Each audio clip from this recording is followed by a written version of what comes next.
would like to express my gratitude to His Majesty the King, to the Royal Government of Bhutan, to the Dalsan Genzo, to the Center for Bhutan and GNH Studies in the International Buddhist Confederation for making my and indeed our presence here possible. And I would also like to extend my particular thanks to Dashkarma Ura, to Jimmy, to Sonam, to all the members of the organizing committee and all volunteers for their wonderful arrangements here. From the outset, I would like to state that my background is in environmental economics, in social forestry, and in historical and descriptive linguistics. And while I have transcribed, glossed, and translated, as well as analyzed the text that I discussed today from a linguistic perspective, this is my first attempt to actually dive into the content of the story and compare it.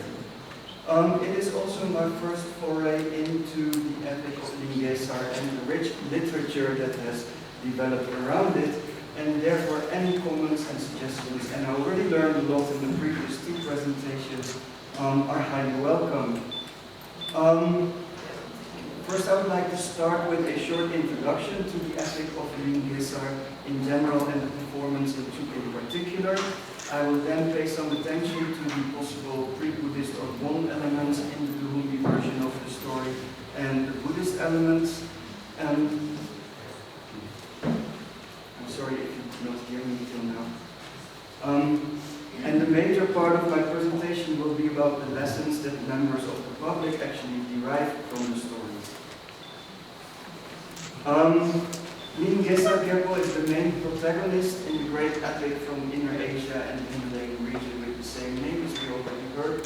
The epic is also known in Bhutan, and as was already mentioned before, and if you remember correctly, Dashkarma Ura wrote about that from 1938 to around 1950, the late Dashashinkar Lam would read the epic of Ling Gesar to the second king every evening.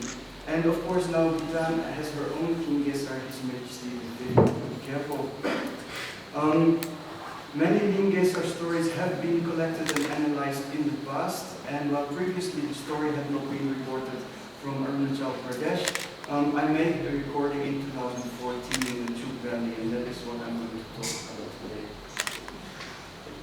The narrator of this version of the story of Ling Gesar was called Pema Dunduk. His nickname was Atapienku, and Ata his grandfather. He was born in 1943 and passed away in 2013, and 4 years after I made the recording. Atapienku's maternal lineage can actually be traced back to the so-called Piemlengpa, who had ultimately come from Kute in Bhutan and who spoke Chutanachaka. And perhaps they had brought the story of Ling Gesar with them from Bhutan, but we won't know that unless we actually compare versions from different locations. So Pema Dunduk was the last of the Ling Gesar narrators, or maybe even the only that we are aware of. And no one knows this story now, but at least it exists as a recording.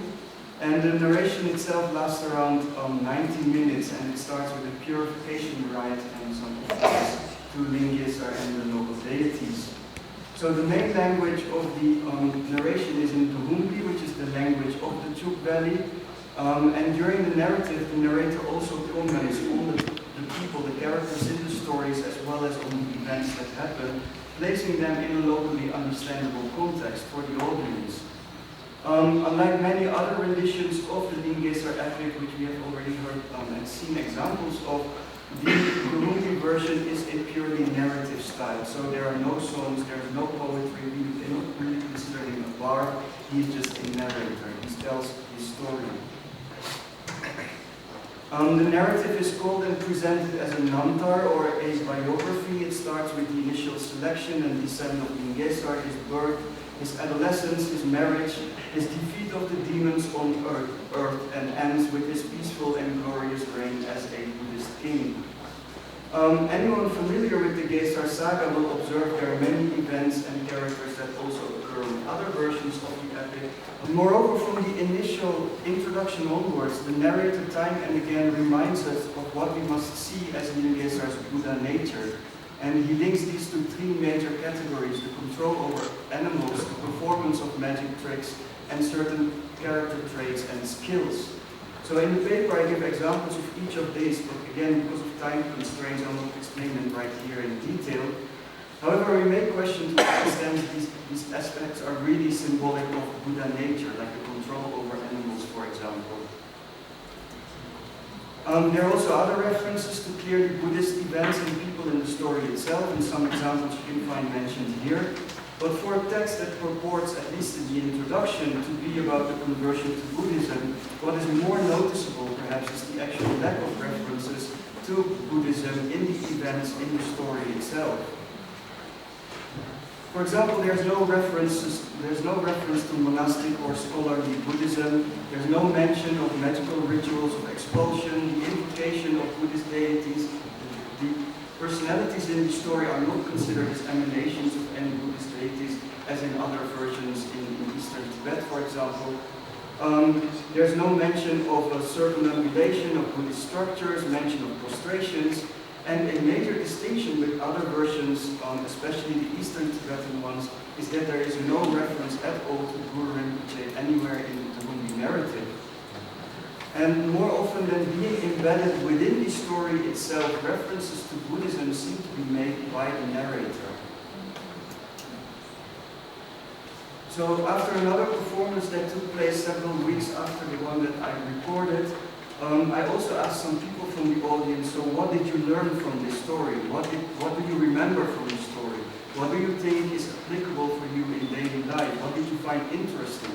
So I just had some focus groups, I had some individual conversations with people to find out, like, what did they accept and what did they learn from it.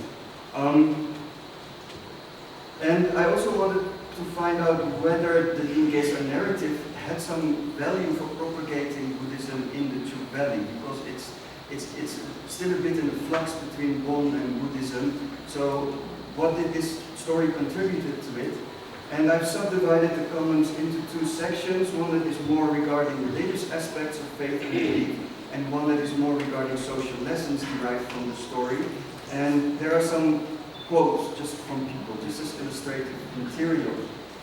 So first of all, Gesar kills a lot of demons in the story, and he even kills his own maternal uncle. And while people generally acknowledge that killing, that Buddhism teaches them to refrain from killing, they also understand that Gesar is not an ordinary human being, and that killing the demons is a necessary act to free the world from their rule.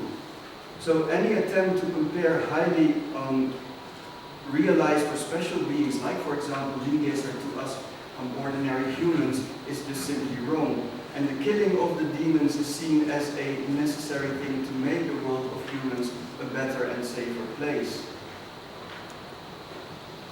The concept of reincarnation features only very marginally in the story. It occurs in two instances, one in which the narrator calls the Gesar as a reincarnation of the Buddha, whereas more often the narrator simply equates Gesar to the Buddha, because Gesar is the Buddha, that's what he says. So there are no references to any of the other human or demon characters to be reincarnations or to reincarnate after death. And in fact, one of the last remaining Bonpo, or practitioners of the original belief system in the Chuk Valley, states that perhaps the fight was between a Bonpo Gesar and the evil demons. And for the Bonpo practitioners in Chuk, the focus is very much on the present life. Their practice focuses on maintaining a balance between the local deities that inhabit and control the natural environment and the human population and their livelihoods. They don't believe in reincarnation, and Buddhist rituals aimed at securing a proper reincarnation for them are not performed for the Bonpo. So since there are hardly any references to reincarnation, this Bonpo actually doubts the very Buddhist nature of the whole story. And he says, like, maybe it was just a Bonpo story. Regarding the many magic tricks and supernatural powers that Gesar exhibits in the narrative, there's a clear division based on age. While the older generation seems to believe that extraordinary beings like Gesar could actually perform such deeds, the younger generation thinks that they're just a kind of spice, like something to make the story more interesting. And as the second comment by a younger person indicates, perhaps the influence of television and social media is actually changing people's attitudes to what they perceive as real, and what they perceive as not being real, but just some kind of something to make it more interesting. So on the one hand, the story really confirms, and I realize that maybe I'm dangerous territory now. The story confirms local prejudices, especially those that men have, of course, against women, as being very competitive, clearly after money and wealth, and gossip mongers. This especially refers to the youngest sister. However, on the other hand, the story, there are also some female characters in the story, especially the senior wife and Amagun and Jemo, who are also described as being very faithful, protective, and very smart. So the narrative seems to confirm some of the local people's preconceived notions about women and what their position in marriage and in society ought to be. On several occasions in the story, Ling Gesar is made fun of and even ostracized by the rest of the community because of his looks. He wears a torn and tattered leather jacket, he's covered in lice, he's described as lazy and rude. His wife is being reprimanded by her sisters and her parents for actually marrying him. But then he turns out to be the wealthy king of Ling, and suddenly all that is forgotten. So some people in the audience observe how this kind of easy judgment based on outward looks are very common and easily made, and that we should be careful not to do this. So Mangatsimu, the youngest of the three sisters, gossips a lot about Ling Gesar and her elder sister. And she's punished for that afterwards by being the only one of the three sisters who cannot join Ling Gesar as one of his wives. So slander, gossip, and backbiting are actually quite common in small rural societies, and they are generally recognized as being bad habits by local people.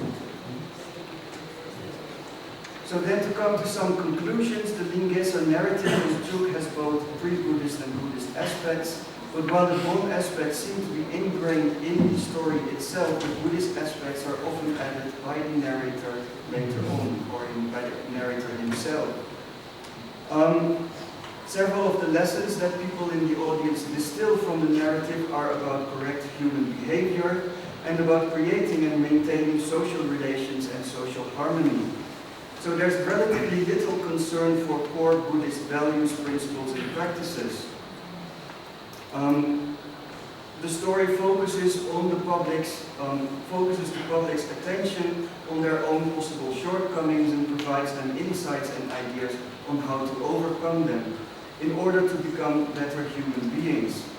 So while the killing of demons could be seen as the removal of physical barriers or enemies, the obvious references to the unwanted results of socially unacceptable behavior can be seen as the removal of internal obstructions that are part of the individual and collective human nature. And by removing such external and internal obstructions, Ling Gesar brings harmony, safety, and security to the world of mortal beings and its inhabitants.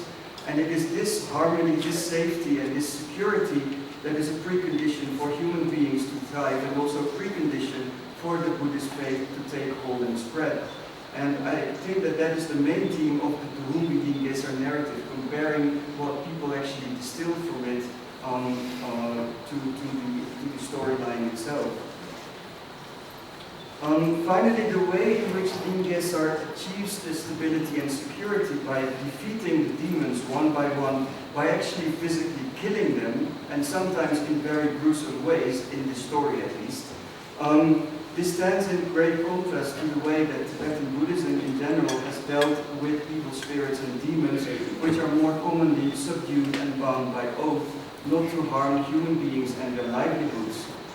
And a very famous example of this from eastern Bhutan and western Arunachal Pradesh are the activities of Gesam Tenzin, who bound local deities in the region by oath and as a proof issued documents to local communities called the Tandekasho.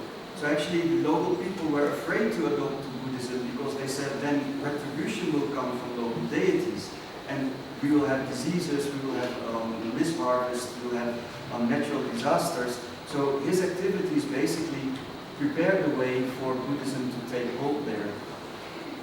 And despite the prominence of such activities, even in the Chuk Valley, and the prominence of various schools of Buddhism that promote similar ideas, and in particular the Nimopa school, the arguably older idea of simply killing the evil spirits is predominant in the Duhumbi Gesar story. So the complete recording and transcription of the Duhumbi text and the translation can be found on Zenodo, and the story can also be found in the Hindi and English translation in the Duhumbi Storybook, which I published in 2018. And that is all from my side. If there are any comments or suggestions, then those are highly welcome. They'll improve the paper, they'll improve my knowledge. You can contact me later on, or you can contact me by email. Okay, thank you very much.